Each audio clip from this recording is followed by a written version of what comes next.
Sahabiler izledin, çaknigan izzat nuri, bütkeni sıkın idin, hak İslam'ın tübuli.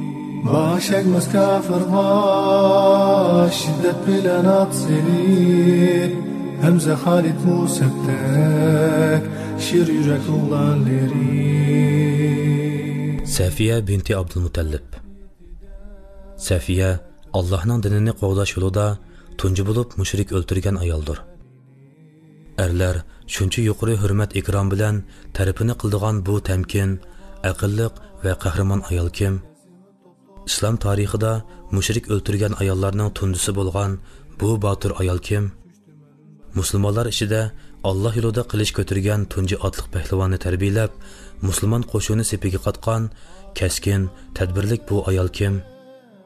Bunchalik ko'p so'ralgan bu ayol Payg'ambar alayhissalomning hammasi Quraysh qabilasi Hoshim jamiyatidan bo'lgan Abdulmutallibning qizi Safiyadir. Bu ayol nasab jihatdan har taraflama asl nasab bilan ne'matlangan bo'lib, uning otasi Abdulmutallib bo'lsa, Payg'ambar alayhissalomning cho'ng dadisi, ya'ni Qurayshlarning oqsoqoli va ular itoat qiladigan kativishi edi. Anısı bo'lsa, Payg'ambar alayhissalomning onasi Aminaning hamshirasi Hala binti Vahib edi. Bundan boshqa yana nikoh jihatdanmi asl martabalik o'ringa chiqqan bo'lib, uning birinchi eri Bani Umayya qabilasining kativishi bo'lgan Abu Sufyan ibn Harbning qarindishi Haris ibn Harb. Ikkinchi eri Hazrati Xadicha onamizning qarindishi Avvam ibn Xuvaylid edi. Allah uning o'g'li Zubayr ibn Avvamni Payg'ambar alayhissalomning yordamchisi qilish orqali uni islom tarafdan kishining dillari suyungudak bir ne'matga ega qilgan edi. Safiyaning ikkinchi eri Avvam vafot bo'lib ketganda, ularning yolg'iz o'g'li Zubayr tig' kichik bo'lib, Safiya bu bolasini jafo mushaqqatlarga chidaydigan yaramliq, botir bir jonchi qilib yetishtirishga tirishdi. Uning o'ynaydigan o'yinlarimi o'qiy aytish, qurol yasash, xatarlik o'rinlarga kirgizib va chiqarish, har qanday qiyin bir joylardan chekinmay ilgirlashdek faoliyatlar bo'lishiga sharoit yaratib berdi. Bola bunday o'yinlar orqali o'ynashdan bosh tortganda yoki chekinganda onasi uni qattiq uratdi. Hatto bu haqda Zubayrning tog'lari tarafidan qattiq ayiblanib, kichkina bolani shunda qurgan bormi? Ona turib, bolani shunda quramsiz deganda Safiya ularga mundaq javob berdi. Kishi tushunarmidi kishi ko'nglini? Deyishdi balaga emas kuyimchan. Arzuyum o'g'limni o'stirmak botir. Janglarda shon quchar, g'olib qahramon. Allah Payg'ambari Muhammad alayhissalomni to'g'ri va haq din bilan avatganda va uni yaqin tuqqanlardan boshlab ogohlantirishga buyurganda, Payg'ambar alayhissalom Abdulmutallib jamiyatidagi ayol, qari yosh hammasini yiqqan va ularga tashviq qilib, ey Muhammadning qizi Fatima, ey Abdulmutallibning qizi Safiya, ey Abdulmutallibning jamiyati, Allohning dargohida men sizlar uchun hech nimaga kafolatlik qila olmayman degan edi va ularga tabliq qilib, ularga Allohga ishonishga va o'zining payg'ambarligini tasdiqlashga chaqirgan edi. Ulardan ilohiy nurga yuzlandi, yuzlanmagini yuz o'rdi. Safiya Allohning birligiga ishongan, payg'ambarning rostligini tasdiqlagan kishilarning oldingi qatordagilardan bo'ldi. Buning bilan uning ulug'liq martabasi har tarafdan mukammal bo'lgan bo'lib, islom uni haqiqiy ulug' martabaga ega qildi. Safiya o'g'li Zubayr bilan musulmonlar safiga qadam qo'ydi. Burun islomga kirgan barliq musulmonlar beshidan kechirgan azob-uqubatning hammasini beshidan kechirdi. Allah payg'ambarni Madinaga hijrat qilishga buyurganda, Hoshim jamiyatidan bo'lgan obro'liq bu isli xonim o'tmishiga doir barliq aslimilar, nom obro'y, shoni shavkatini Makkaga qoldirib, Alloh va uning payg'ambari tarafiga hijrat qilib Madinaga yo'l oldi. Yeshi 60 ga yaqinlashgan bu xonimning jang maydonlarida qoldirgan unutilg'usiz ish izlari kishilarni texmi hayron qoldirarliq bo'lib, bizning bu ish izlardan tövandagi ikki misolni keltirishimizla xuddi tomchi suvda quyoshning aksini ko'rgandek uningga bergan tarafimizga dalil bo'la oladi. Biri Uhud jangidagisi bo'lib, Safiya bu urushqa musulmon qo'shindagi ayollar sepida chiqqan edi. Jang maydonida u suv yetkazib berish, buzilgan o'qya va o'qlarni o'ngshashdek ishlar bilan shug'ullanadi. Lekin uning butun diqqati jang maydonining ahvolini kuzatishga markazlashgan edi. Buning hayron qolarliq nimasi bor? Chunki u jang maydonida Allohning elchisi va qarinishining o'g'li Muhammad alayhissalom, qarindishi Hamza ibn Mutallib, Allohning payg'ambarining yordamchisi bo'lgan Zubayr, yana nurg'un musulmon askarlari jang qilyotsa, texmi muhimi uni texmi hayajonga silayotgani bu jangda shahidlikka erishib, Allohning mangulik ne'matiga erishish yoki tirik qolgan taqdirda davomli jihad qilib, dushman bilan urushganlikning ajrini erishishdan iborat bir muqaddas savob edi. Jang maydonini astoydil kuzatgach, o'z ishini qilayotgan Safiya tuyuqsiz payg'ambar alayhissalomning atrofida bir qancha kishidan boshqa kishilarning har tarafga tarqab ketganligini, mushriklarning payg'ambar alayhissalomning atrofiga yaqinlashib, uni o'ldirishga qasdlayotganligini ko'rib qoldi-da, qo'lidagi suv qachisini cho'rib etib, xuddi bolalarni hujumdan qo'g'lamoqchi bo'lgan kishi yo'lbosga o'xshash jang maydoniga etilib borganicha qechib ketayotganlarning birining qo'lidan bir tal nayzini yulib oldi-da, saplarni bo'sib kirib, uchirgan dushman askarlarini nayzi bilan urib, olg'a ilgirlashga boshladi. Allohning payg'ambarini yolg'iz tashlab qochamsizlar deb varqirab, bir yoqdan qashqalarga xitob qiladi.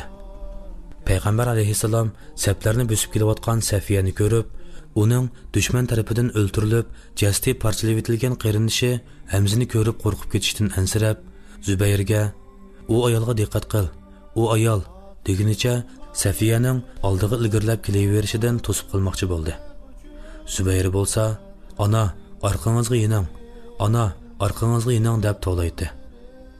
Safiya bo'lsa, uningga pisand qilmasdan, "Neri tur, bu yerda sening onang yo'q" deydi.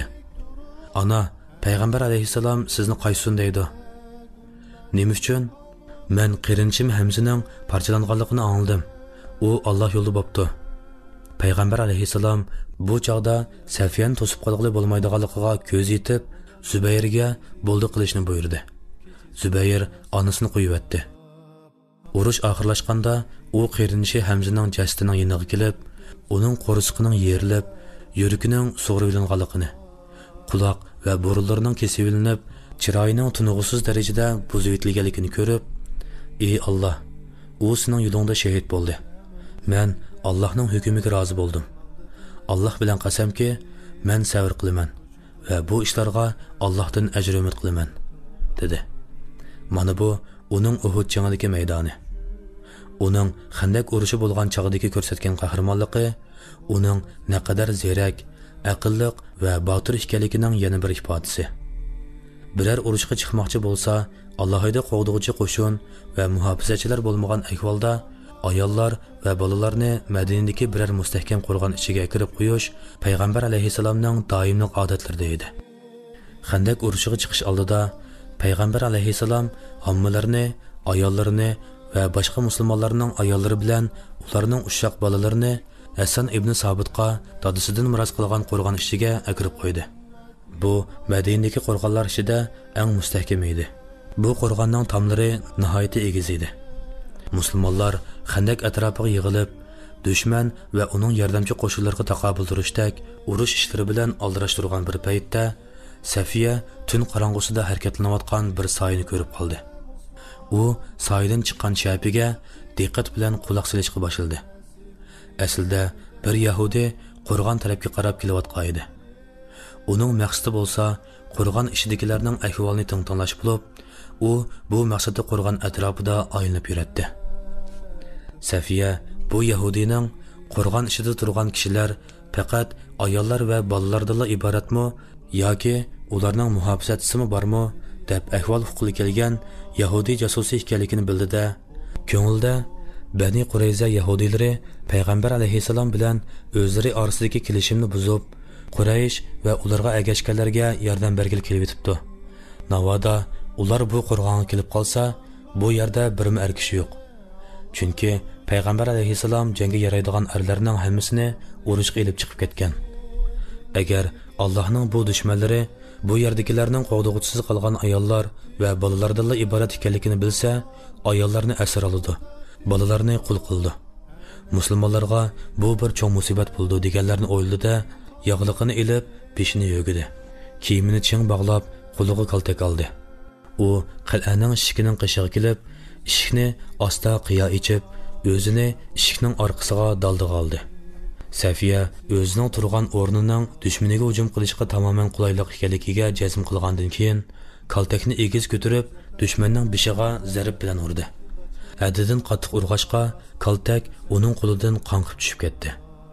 U kaltakni qo'liga ilib ikkinchi va uchinchi qitam urdi. Yahudi yiqilib shu hamon jon berdi. Safiya jasadning yiniga berib, yinidagi pichiqi bilan uning kallasini kesib olib, uni sepil temidan ortildirib tashladi. Bosh dumulab sepil sirtida uning xabarini kutib turganlarning oldiga tushdi. Buni ko'rgandan keyin ular Muhammad ayollar va bolalarni muhabisasiz tashlab qo'ymabdi, deyishib tikib etishdi. Alloh Abdul Mutallibning qizi Safiyadan rozi bo'lsin. U musulmon ayollariga tangdoshsiz bir qahramonlik namunasini yaratdi. U o'zining bir bolasini haqiqiy yaramlik qilib tarbiyalab chiqishda bo'lsin, Alloh yo'lida shahid bo'lgan qayrinishiga motamdor bo'lgan ahvolda sabr qilishda bo'lsin va yoki nurg'un qiyinchiliklarga duch kelganda o'zining aql iqtidorini namoyon qilishda bo'lsin, u musulmonlarga nihoyat bir yaxshi o'rnak bo'ldi. Tarix o'zining nurliq batlariga Abdul Mutallibning qizi Safiya islomda mushrik o'ltirgan musulmon ayollarning tunjisi deb yozdi. Allah uchun faqat Rabbning rizasi dildagi armonlari